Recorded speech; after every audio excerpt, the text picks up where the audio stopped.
am Dolly. Today's Sweet Talk is for anybody whose relationships have been affected by COVID-19. A few months ago when COVID-19 hit, I started working with a lot of couples whose marriage were on either the verge of divorce or one of the spouses or partners was leaving the other. And, I kept getting the question, why now? And, the couples would talk about, oh, everything was fine.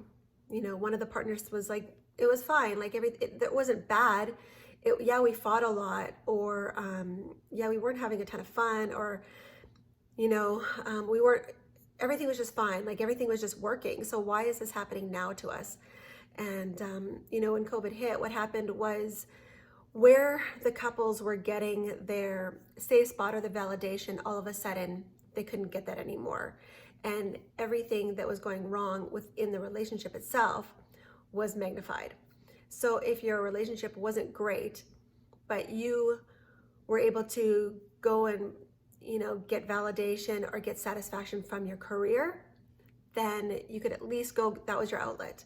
If you could go with your girlfriends or your guy friends and just vent, that was, your safe space, your validation, your security. And if you, sometimes it was alcohol. For some people, it was gambling. And for some people, it was either infidelity or an inappropriate relationship. And all of a sudden, when you can't go to that other person and get that validation or feel connected, feel understood, and you're always in a home with somebody who you don't feel understood by, that you don't feel appreciates you, all of a sudden, everything in that relationship gets magnified. And that person now becomes, in your eyes, the problem. And the problem isn't necessarily the other person. The problem is something way deeper that's going on inside of yourself for both sides. And so we can't blame one another.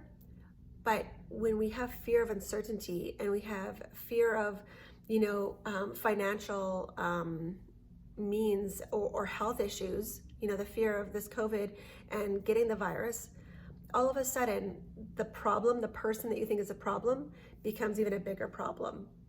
And now you search for anything that makes you feel safe, and that person isn't safe. So now we look outside of our home to feel safe. And with COVID, it was really hard to find safety outside of the home. And so now, instead of, for some reason, we feel like that person is the problem, so feeling safe, I'll only feel safe when I'm away from them. I'll only get to be me again or feel better when I'm away from them. And so, you look at all the social media and all of these different news platforms that celebrities and people that were, we thought were happy are now divorcing and breaking up. And it's everywhere, and including our community. And you wonder why. But here's such a big example of why. It's in the beginning, or ultimately prior to COVID, the relationship wasn't strong. The relationship was already struggling. Each individual was already struggling internally, and they weren't able to bring their whole self into that relationship. And so they had to find something outside of that relationship that could complete them.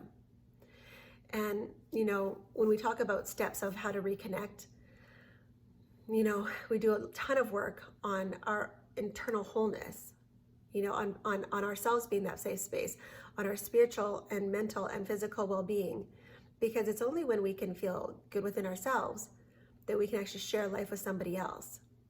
But if you're looking for somebody else to bring that wholeness and security into you, then you're always going to be looking, and you'll always be demanding, and you'll always have expectations. And so I just wanted to bring a little bit of clarity on what was kind of going on. If your relationship is struggling from this, if your relationship is feeling really toxic and you're not communicating, you're not enjoying each other anymore, reach out and get either some help or some clarity, and get yourselves shifted back onto that path where you can connect again and enjoy time with each other again. So I wish you all well, and sweet to be a woman.